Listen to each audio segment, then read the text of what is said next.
Good Sabbath to everyone. Welcome to the fifth episode, the fifth installment in our 5785 series of Torah studies entitled Walking in the Light, Discovering the Secret Wisdom Encoded Within Torah's Timeless Stories. We have been letting this great storyteller of heaven regale us with great tales, with great messages from the eternity to eternity, from generation to generation. And we have gone now into the third of these episodes dealing with our ancestors, the characters, the prototypes of our covenant walk, which are Abraham, as the world in the West knows him, and Sarah. And so this has been the couple that has introduced us to covenant life. This has been the couple that has shown us bigger things and brighter reasons to live, a mission, a purpose, a destiny, things that bigger than the raging nations want to tell us life is about, or science wants to tell us life consists of, or that philosophy or ideology or politics tells us is important. There is something more. There is a creator. He has a grand plan, and we get to be part of it. We are called to be part of it. We don't just get to be part of it. We have a mandate to go forward and do what he has called us to do. So welcome to episode number 5, Walking in the Light, Chayei, Sarah. Our text, if you want to read along or at least have it open and be able to consult it when you might need to, is found in the first book of the Torah, Genesis. Bereshit, as it's called originally in the Hebrew. But this first book of the Torah will begin with chapter 23, verse 1, and we'll continue. This will be about 3 chapters. 25:20 is where we will end. So 23, verse 1 through chapter 25, verse 20 is known to the ancients and to the moderns as Parsha Chayei, Sarah, the life force, the life of Sarah. Well, we're going to deal with our overall theme. It is walking in the light. There is a light we can walk in that guides us and directs us, and it is the light of the Torah.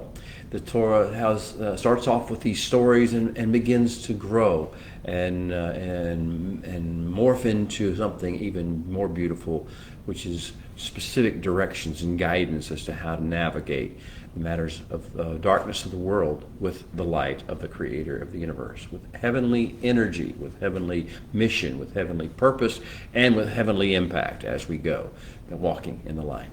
So we've been learning about this walking in the light process through stories. The first way in which the Creator wants to get to know us and let us get to know Him is through telling us these stories, telling us stories about people that we will never meet physically, at least in this world, but that are part of our DNA physically, but even more so spiritually. So we've learned about the ancients, Adam and Hava, Adam and Eve, as they're called in the English world today, about Noah, about Nimrod, about so many different people, Shem, Ham, and Japhet, and then more recently about Terach, and then Abraham and Sarah. So we're in the great story. The great story has many beautiful little stories within stories. And so we're in a story within the greater story, which is the age of the nations, the age of the Goyim, the times of the Gentiles, as they're called. After the Tower of Babel and the great Nimrodian one world order collapse, as orchestrated by the Creator, we are in the age of the Goyim, the age of the nations, of the nation collectives. These nations formed because of a lack of the Hebrew language. The Hebrew language unified the world. That's how it was created. The world was created. That's how the initial conversations between heaven and earth communicate were in this heavenly Hebrew language. That was pulled out after the Tower of Babel to allow people to begin to form their own nations, their own collectives, and develop their own languages, because these things would offset and counterbalance each other these things would be a check and balance where one nation would not take over the entire world. There would be nation against nation wars and rumors of wars and those things. So it's a delicate balance that was established by the age of the nations. And now we call them the nations that rage. Why do the nations rage, the psalmist said, David said. And why do the peoples imagine? Actually, that word imagine is haggah, which means to meditate on.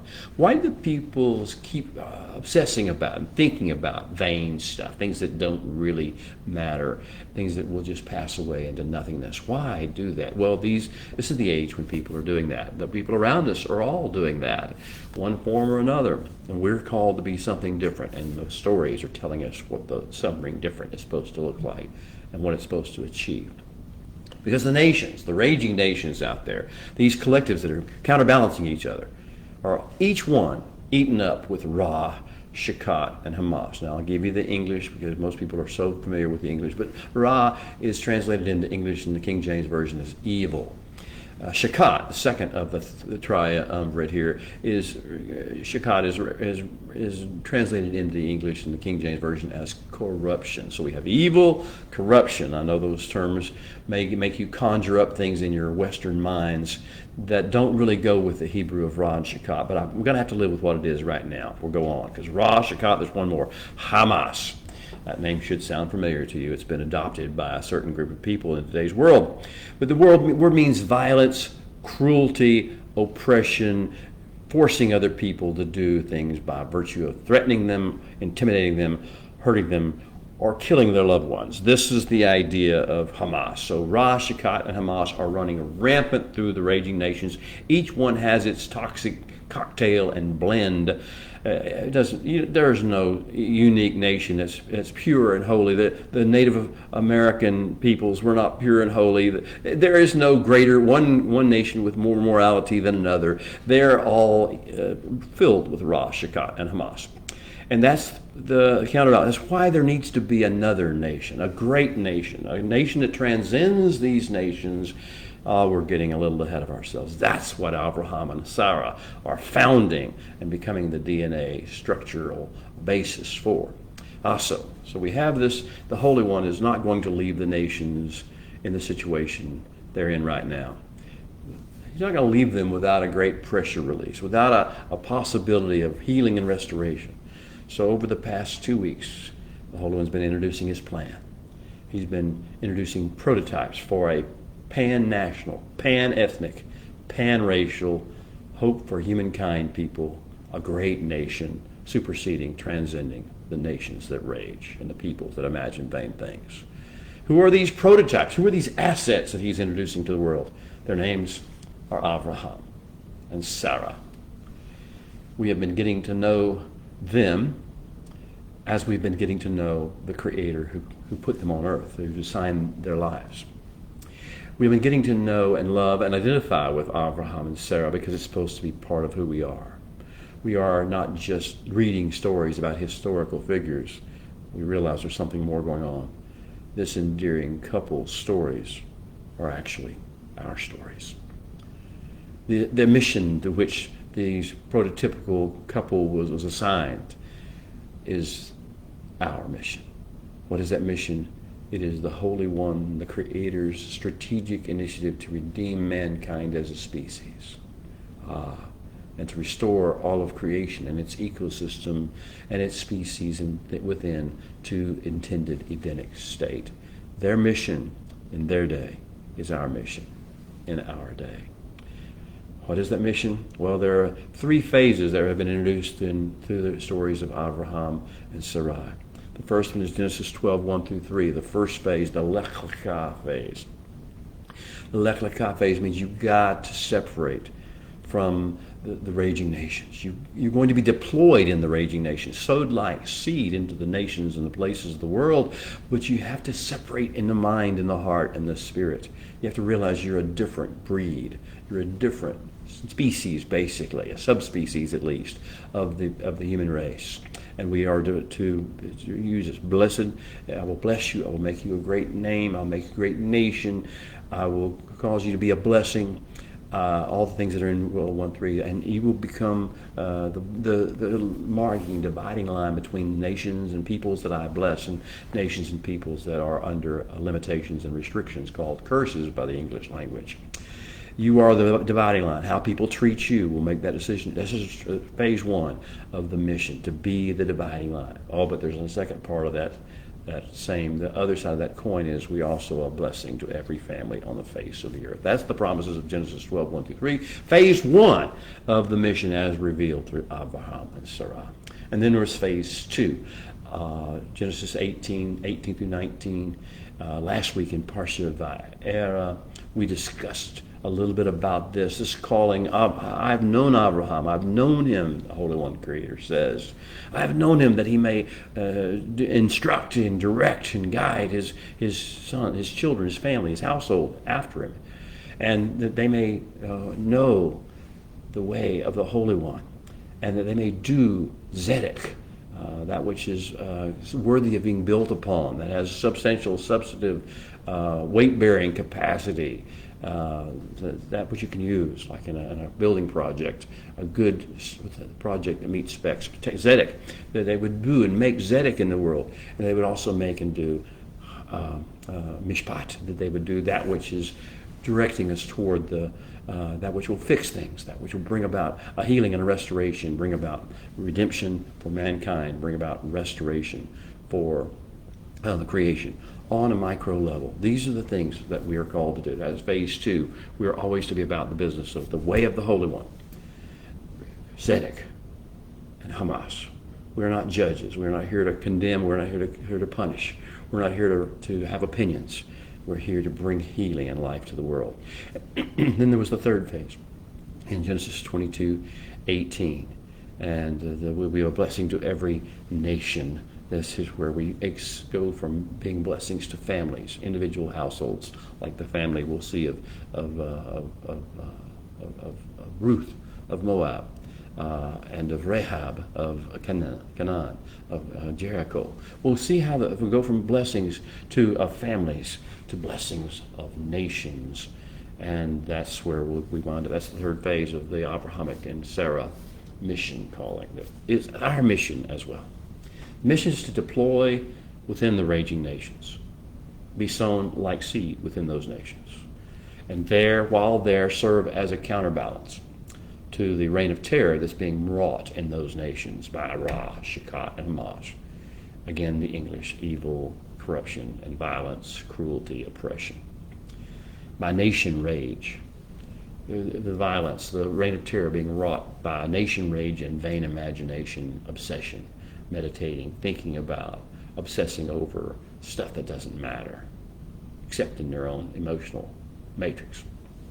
So that's the mission.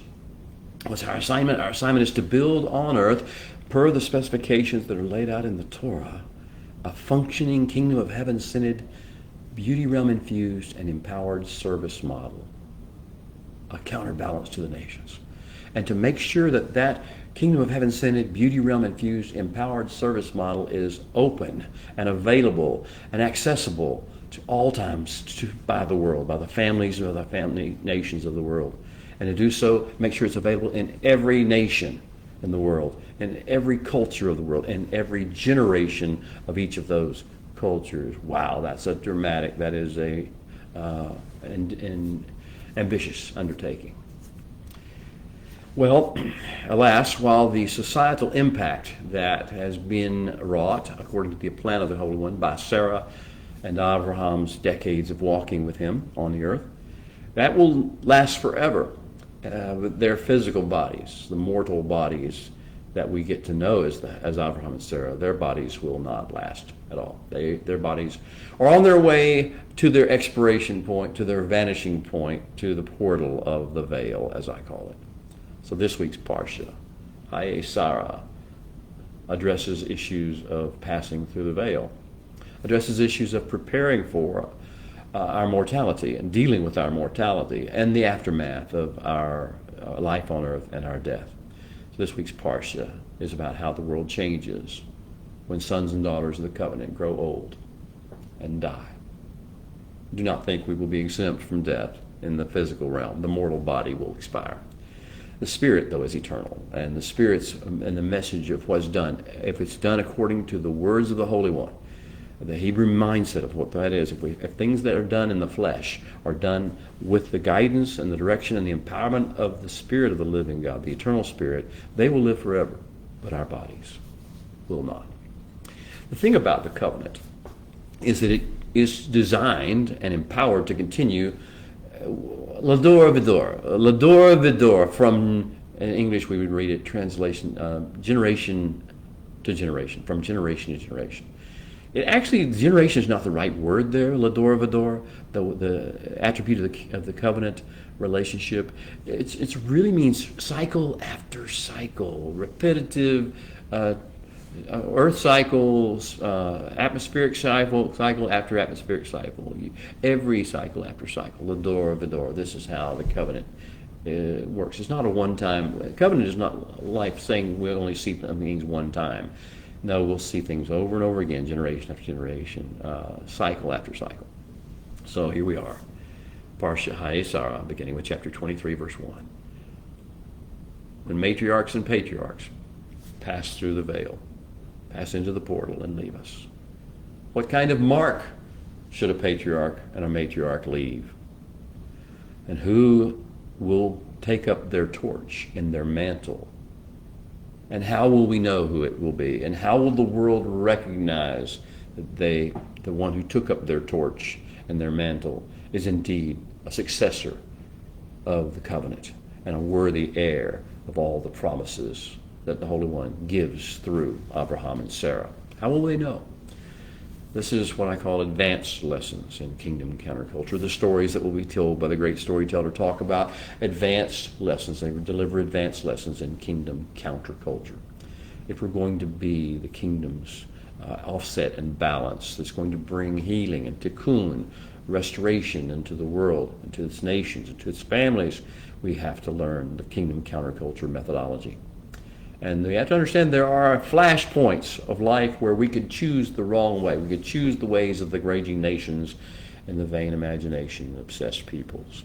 There are important flashpoints of life where the great nation people of the more excellent way have to think and speak and behave in markedly different kingdom footprint ways than the raging nations do, than the vain imagination obsessed peoples do. Because we're supposed to counterbalance them, and we can't counterbalance them if we behave like them. Some of the areas that we have to learn to be very different from the nations, the raging nations around us and the vain imagination obsessed peoples around us, are, that we'll talk about at least in this parsha, are, number one, the areas of preparing for death, mourning death, interment of the remains of a loved one, being a widower, functioning, getting up after the bereavement, and functioning as a widow or a widower in that state. These are the first area that we need to learn to behave significantly different, think differently about it, behave differently toward it, and look markedly differently than the rest of the world, the nations of the world do. We should not follow burial, death, cultural things about the nations. We should have lessons from the stories of Abraham and Sarah that guide us in the way we deal with death, mourning, interment, widowhood, etc. The second area, beyond that we'll talk about in Parsha Chayei, that the Holy One is telling us stories about, involve our encounters with the Holy One. What do the nations do? How do the raging nations view encounters with the beyond the veil, the unseen realm, and the Creator, or if they wanted to call them, some sort of supernatural powers or whatever, the higher power as it's called sometimes.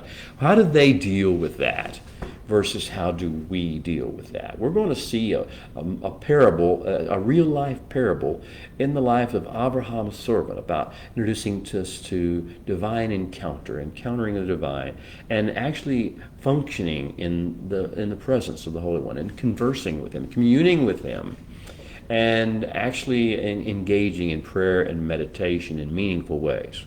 A little secret, the part of the secrets of Torah's timeless stories is that the same word that is used for meditation, it's not some sort of Eastern mindset of transcendental spacing out.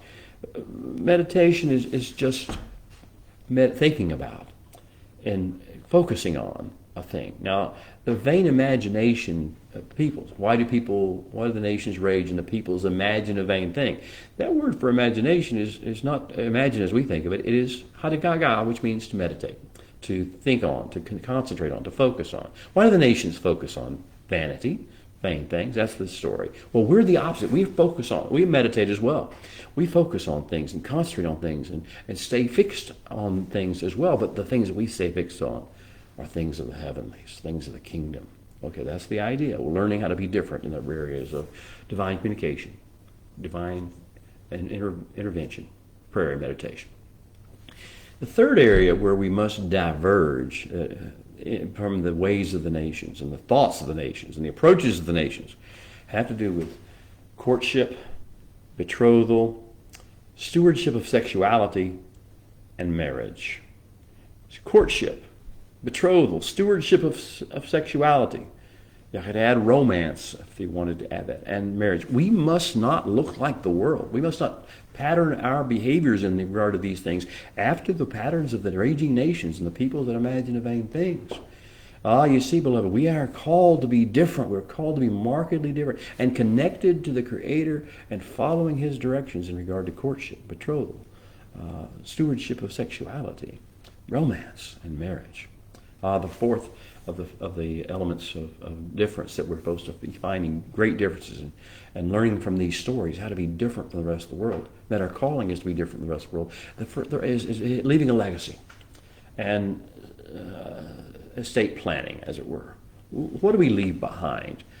Physically, monetarily, to whom? How do we make those choices? What are our guiding principles? What are our guiding thoughts? What's the overall reason for what we're doing? And how do we come out? How can we incorporate tikkun olam and tikkun nefesh, the healing of the soul, the individual soul, tikkun eretz, the healing of the land? How can we incorporate all these factors of long-term engagement with the creation and the Creator's plan into our plans of legacy and succession and estate planning? That's going to be part of the things we talk about in Parsha Chayei, Sarah. The stories are all about stuff like that. And finally, one of the things we'll have to learn that we are to react differently than the world does, than the nations do, is when you have a volatile, hostile, or violent neighboring peoples.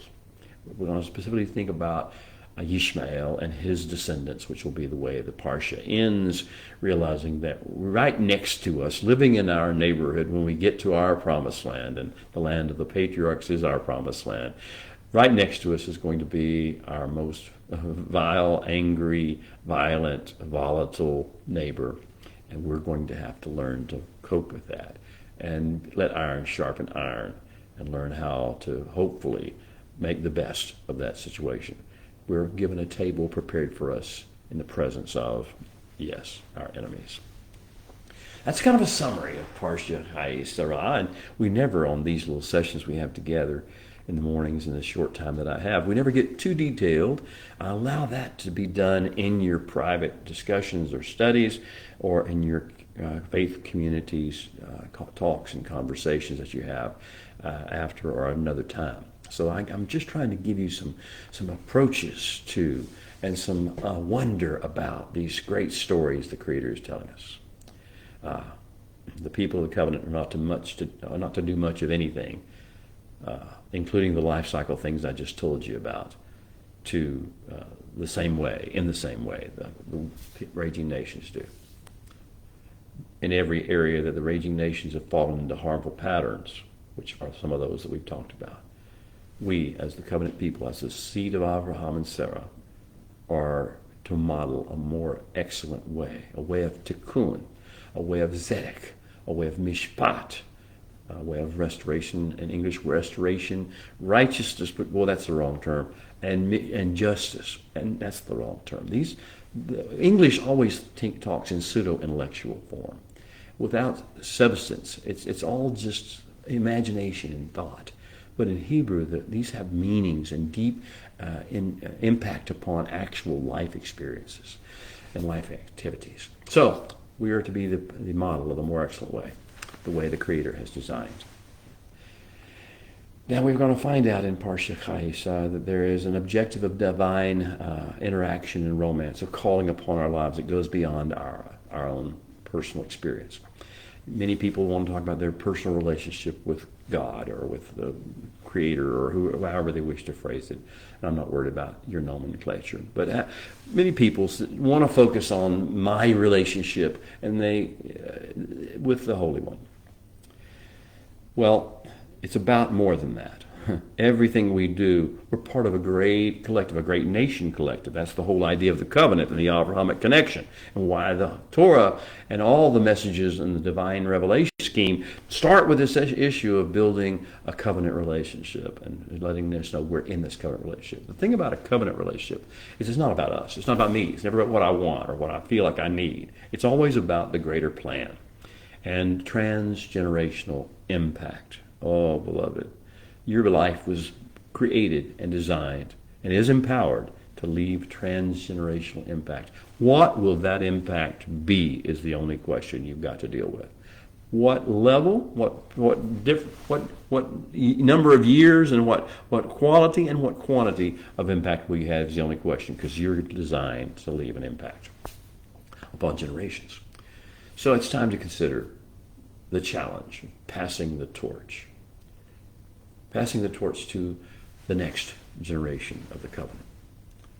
See, the strategic counterbalance initiative of the Holy One that we've been talking about, the grand plan, requires cross-generational continuity. It's one thing to serve the Holy One or know the Holy One or have the right doctrines about the Holy One in your own lifetime or certain decades of your life.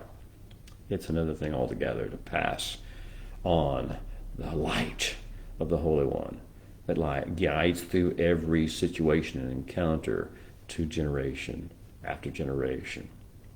I want to read to you Isaiah 58:12, a promise made by the Holy One through this prophet Yeshayahu. Isaiah. He said, those arising, this is for you, beloved, those arising from among you will build the old waste places. You will raise up foundations, the foundations of the generations. And you will be called Goder Perez, the repairers of the breach.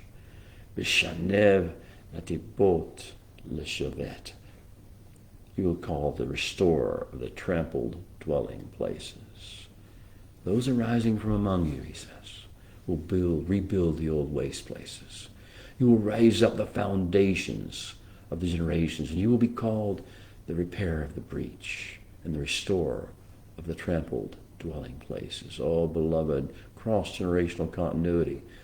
It's not over when it's over for us. It's what we pass on to the next generation that matters. With that, let's sing our call to worship. This is the Baraku. It is the blessing read before reading from the Torah in its actual script. The Baraku. Baruch Adonai Hamvorak. Baruch Adonai Hamvorak Leolam Vaed.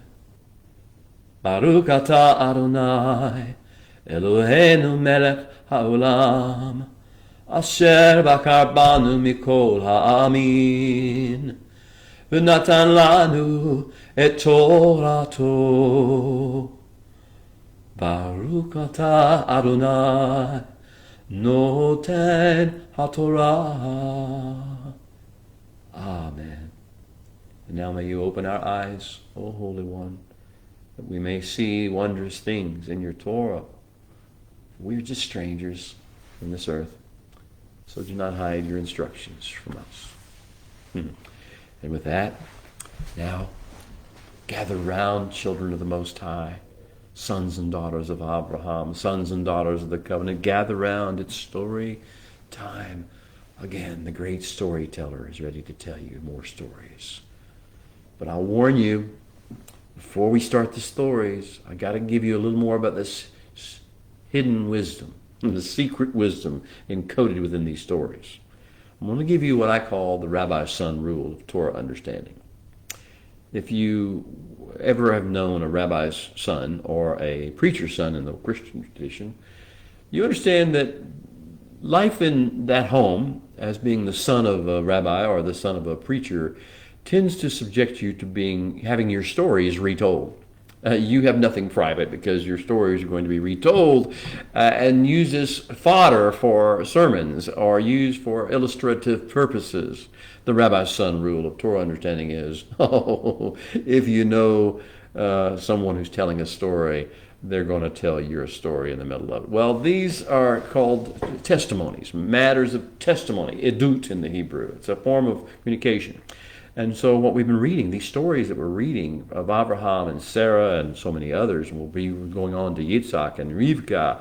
We're going to go on then to Yaakov and Rachel and Leah and down to the 12 of the tribes and then to Bnei Israel. Didn't need to leave out the name Yosef. He's a very important aspect of this character. But all these are matters of testimony, stories, edut. And the great storyteller is using these testimonies to introduce us to the covenantal Odyssey script and the subject matter of what will become mitzvah or commandments or instructions, and mishpatim, which we'll call ordinances or judgments or justice sayings. The things that we're reading about now will become the fodder, the matter of the mitzvah. If you're going to look on and you say, these mitzvot sound a lot like what happened to Avram and Sarah, or Avram and Yishmael, or Avram and Yitzhak, or any of the other patriarchs or matriarchs, or their archetypes.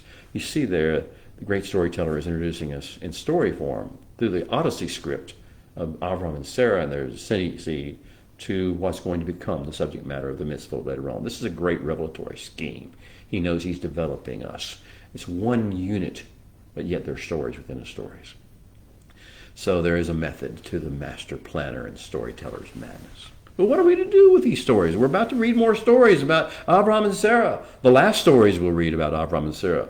What do we got to do with these? What are we to make of these stories? Oh, beloved, the secrets of the timeless stories of Torah are that each one contains a blessing, a release of divine energy and empowerment.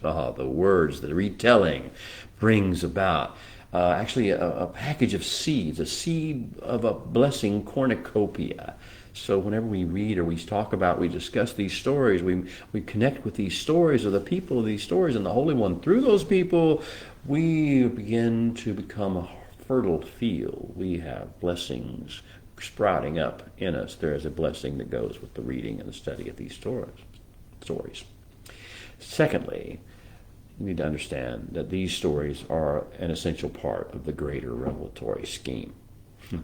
The Holy One is using these stories not just to give you a history or a narrative of the past, but to introduce you to himself and his ways, to introduce you to his plan, to redeem humanity as a species and to restore creation and the ecosystem to its Edenic state, and to tell us, to help us get familiar with and to recognize the obstacles and challenges that he knows we are going to have to work with him to overcome in our lives. This is the story. These are the edut. This is what we're to make of them. So I want to introduce you to the sower and seed principle quickly. Whatever is recorded in the storyline of Torah as happening to or being experienced by the patriarchs and matriarchs of Israel, or their archetypes among the nations, the raging nations. Whatever is recorded regarding those things is ordained to repeat itself in every generation in the lives of all the descendants of the people involved. So, how sensitive are you, beloved, to Torah-directed, orchestrated déjà vu, spiritual memory? See, beloved, we should be able to face every situation saying, this reminds me of something in the Torah, of the story of, and you fill in the blank based on what it reminds you of. This is the idea of Torah-directed déjà vu, spiritual memory. Now, understand that we, Abraham and Sarah's seed, are not of the nations that rage. We're not of them. We are the Creator's strategic counterbalance people. As we read all these stories, as we meditate on these stories, we talk about what's going to happen today, and we face the situations and the challenges that Abraham and Sarah will face, and then Yitzhak will face, and the servant will face, We face these challenges. We're the Creator's strategic counterbalance people. We can't do these things the same way the nations do. We are a family unit-based special forces team, sown like seed in and deployed among the nations.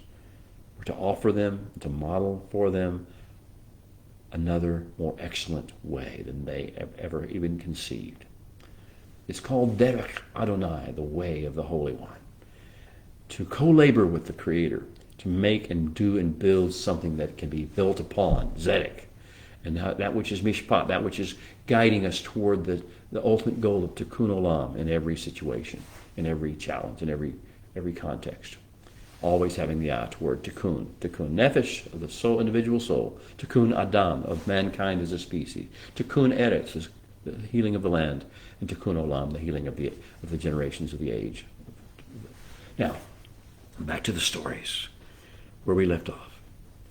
We had the latter days affirmation of Abraham on Mount Moriah. That's what just happened. Chapter 22, verses 17 through 18. The Holy One spoke from the heavens into, it's called the angel of the Holy One spoke, but his name, his words, his message.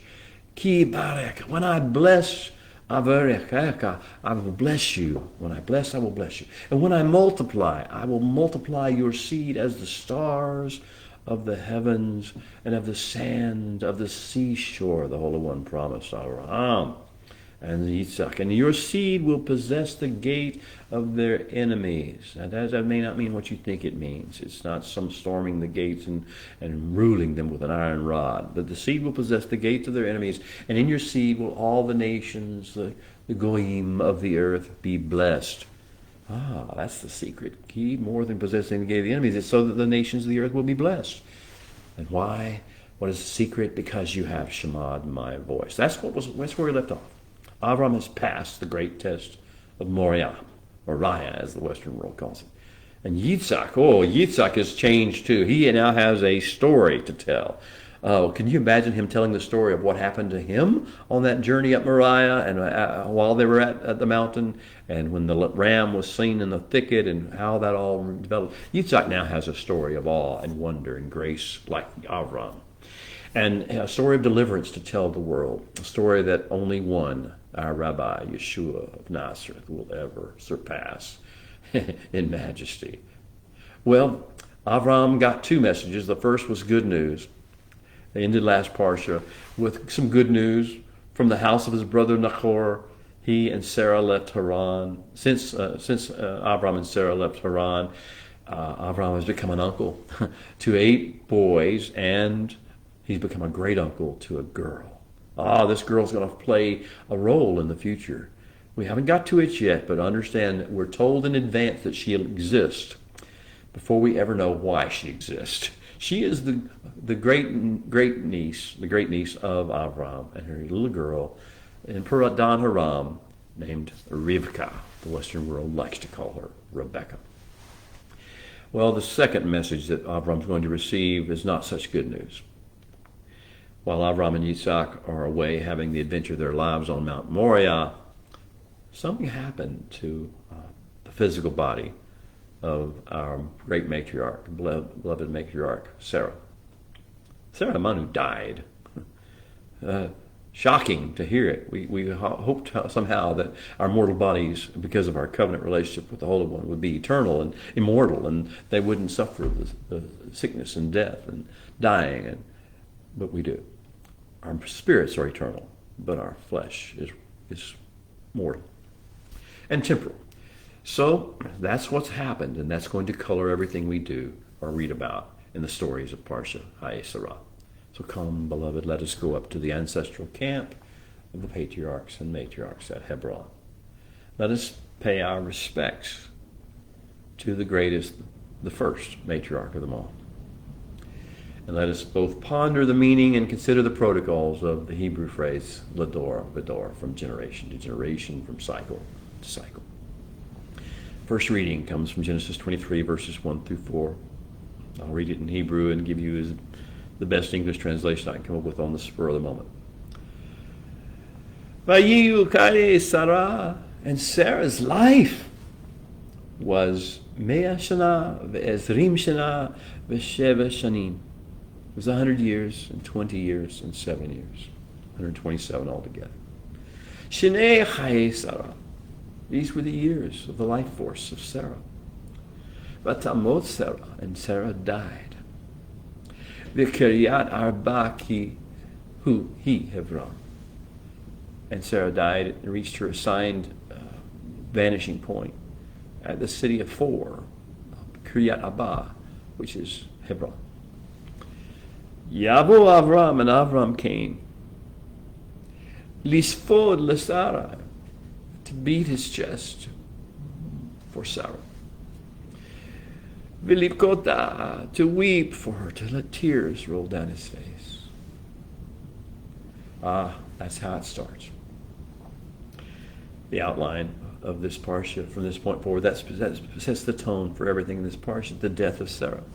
So the first issue we'll talk about, maybe you can discuss in your times more specifically, is the life and the value of the life, the meaning of the life of Sarah, and the meaning of the death of Sarah, and the impact of the death of Sarah upon Avram, upon Sarah, upon the world, upon the nations. What is the meaning of the life of the Sarah and the death of Sarah? What are the legacy factors? I can help but think about her laughter, Sarah's laughter. What will people remember about you? What will be the sine qua non of your reason to be alive? Think about these things. We have to think about things. We're the covenant people of the Holy One. We're not like the nations.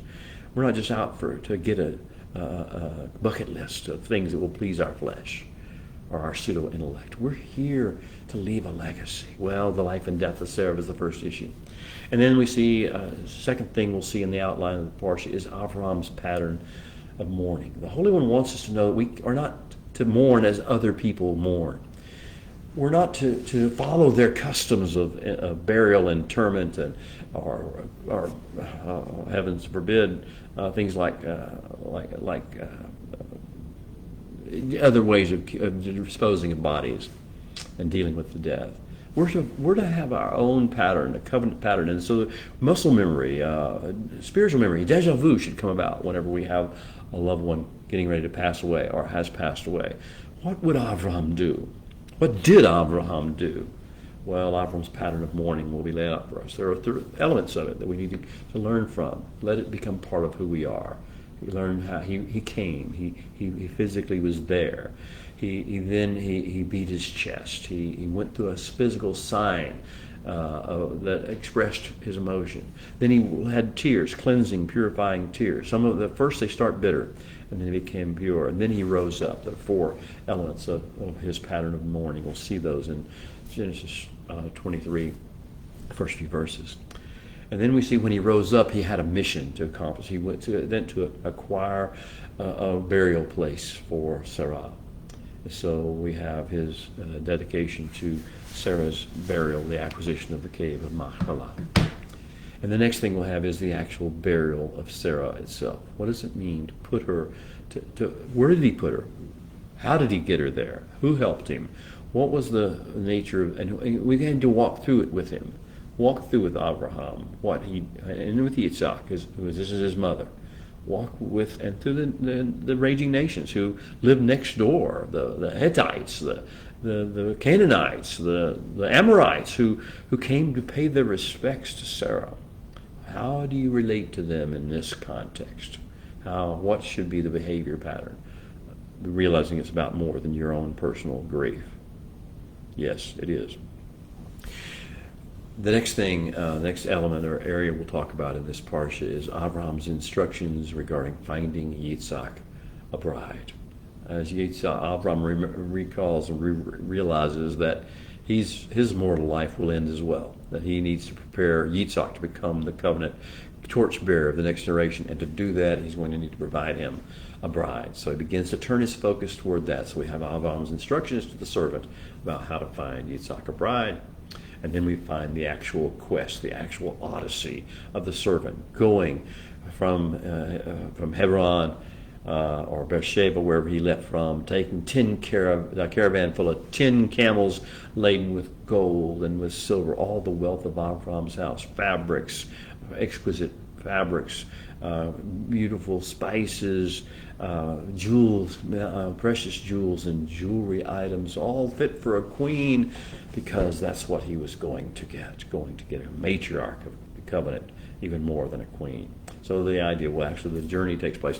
And the conversations that the servant has with his masters, with the Holy One, with Abraham's God. What has he learned? Where has he learned these things? How has he learned this vocabulary of divine courtiership? And what does it consist of? And what attitude does he approach with? And how does it teach us lessons about how to communicate with the creator of the universe? We'll see that take place. That's one of the elements of this parsha, and things we're supposed to learn, the secret wisdom encoded within these stories. And then we'll find that Rivka, we encounter her. We see what's special about Rivka, what the Holy One saw in her, what the servants saw in her. What is it about her that made her matriarch potential quality? Not everyone is cut out to be a matriarch of the covenant. Look, a matriarch of the covenant people has to be able to deal with threats from outside, genocidal threats. In every generation, we have the enemy lined up against us, sometimes so angry and so violent that they want to destroy us and wipe us from the earth, from the river to the sea. We have this. It's not an easy job to be a matriarch of the creator of the universe's people. So what was special about Rivka? What do her actions, what does the conversations teach us about what it means to have matriarchal potential? Because you see, I believe every woman has matriarchal potential in her. It's just a matter of learning to let it go, to let it arise, and nurture and cultivate it and grow it. The next thing we'll see is after Sarah is put to bed, put to rest in the cave of Machpelah, and after Yitzhak's bride is obtained, and they have this relationship, the first time a man and woman are said to love one another.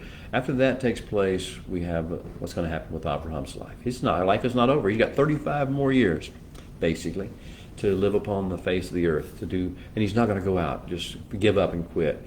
What is he going to do his last 35 years? And how is he going to prepare for his own death and prepare his own legacy and decide who's going to get what, spiritually as well as physically? That's part of the things we're supposed to learn, the secret wisdom encoded in these stories. And then we have the death and burial of Avram Avinu. He passes as well, the second passing. We see what happens and how Yitzhak and Ishmael come together for a few moments to be able to cooperate in this project. We see there's something going on here that's spiritual, that's very important for the nations and for the ages and for the generations. And then we find, finally, the last part of this portion will be what's called Toledot Yishmael, the story of Yishmael's descendants, the developing of the Yishmael, the people who is against every other man, a wild donkey of men, very violent, very volatile, very emotionally moved and meditative and cruel in many instances. This people is going to become a nation, a strong nation, with patriarchs and matriarchs of their own, right next door to us in the Promised Land. Well, let's talk first about the issue of death and mourning and interment and widowhood or widowerhood. These are not things we really wouldn't want to talk about. We just want to talk about having a good relationship with God and doing right, and being good people, getting blessed. But the Holy One says, no, it's about more than that, so much more than that. And how you finish the race is important as how you entered it and how you walked in it for the first few steps. How do you finish the race? Will you finish well? Will you finish strong? Well, how do the raging nations, the vain imagination obsessed peoples deal with death, the prospect of death? Most of them just ignore it. Or then when they go over emotionally overboard, or they go stoic and just move on. There's so many pathological ways of dealing with death and mourning and interment, or taking care of the physical remains. How do you respect and honor those physical remains? Knowing that the soul is gone, the spirit is gone, the eternal part is gone and is fine, but because we knew the mortal body, because we dealt with facial expressions and body movements and body language, and we knew what the body looked like, and we knew the sound of the timbre of the voice, the timbre of the voice. We know these things, and we ought to honor those things without in any way worshiping them or thinking that this is who that person really was. So how do the nations deal with those things? How do the vain imagination obsessed peoples deal with them? How much money do they spend? What efforts do they go to? And what is the purpose? What's the reason for it all? What's the goal of it all? And how do they pass on, move on? How do the people of the covenant do these things? How do we walk every day, through every situation, in communion with the Holy One who created us? How do we do that? And if we do that, if we can do that, how then do we handle death and the prospect of death and mourning, time management, interment, taking care of remains, widowerhood, life after the death of our spouse or our loved one? How do we handle these things? Because we're different, because we walk every day in every situation in communion with the Holy One who created us and because we delight in doing the will of the Holy One. In the volume of the book, even in these situations, how do we do things differently? How do we model the more excellent way? How do we handle land management, land ownership and management, responsibility? Do we respect boundaries? Now, this is the idea of Machpelah, the story of Machpelah.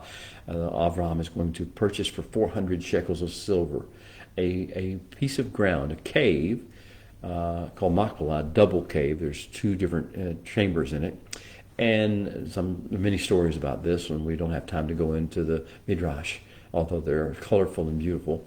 He bought this cave, and the cave didn't just have a cave; it also had a surface area.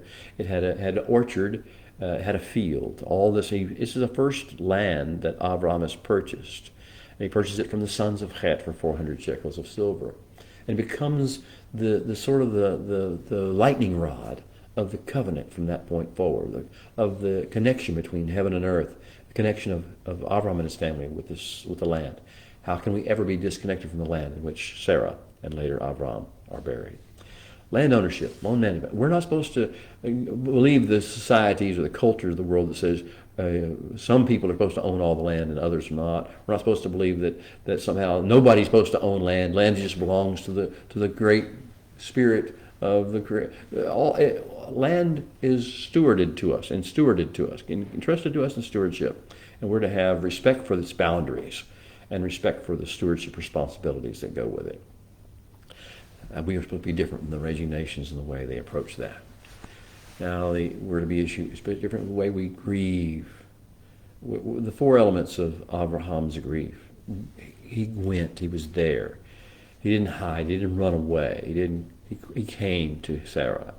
He went to Sarah. And then he dealt with her loss. It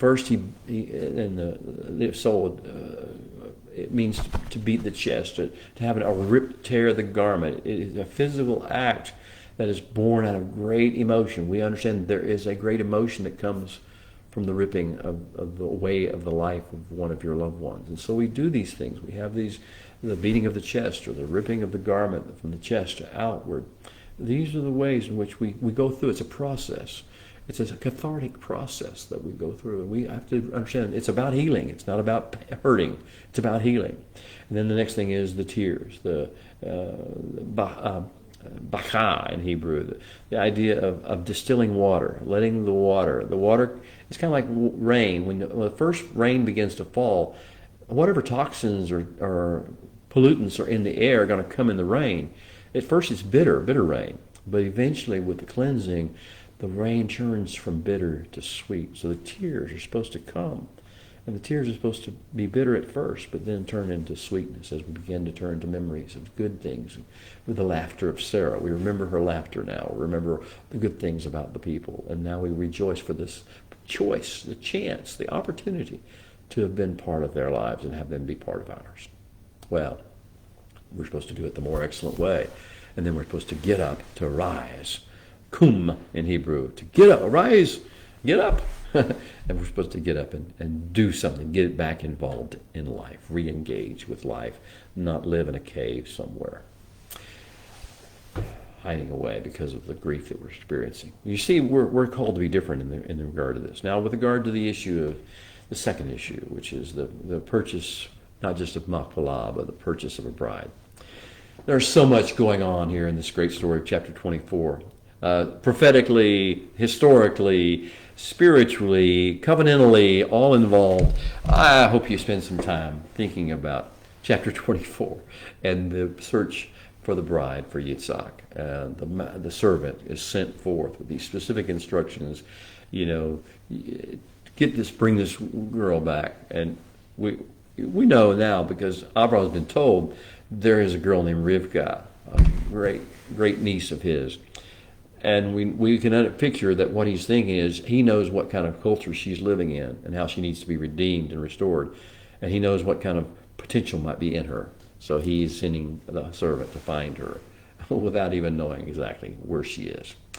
Oh, we see the story of how it develops. We watch. The issue is how do we deal with the reproductive? If we're supposed to be generation after generation, that means we must reproduce.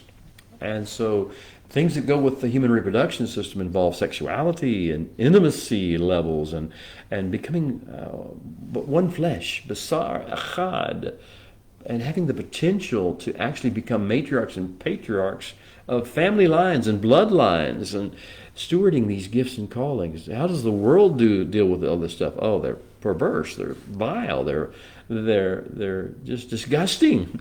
You look at the TV or look at the internet, or you see how they deal with the stewarding of sexuality and intimacy and what they think about the idea of mating.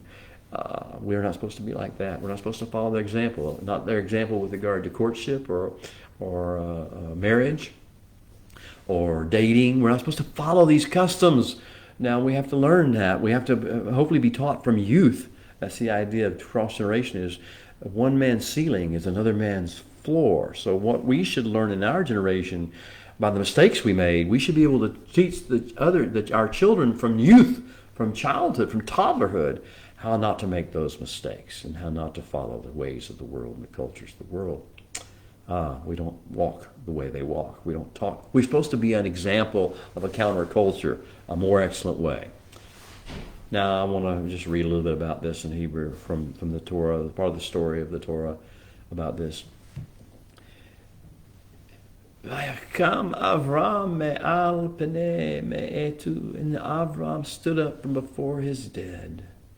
Vayadaber el bnei Het lemor, and he spoke to the sons of Het, saying, Ger teshav anochi imachem, and I am a foreigner and a sojourner among you. Tenu li akuzat hever imachem, give me a piece of property for a permanent burial place among you.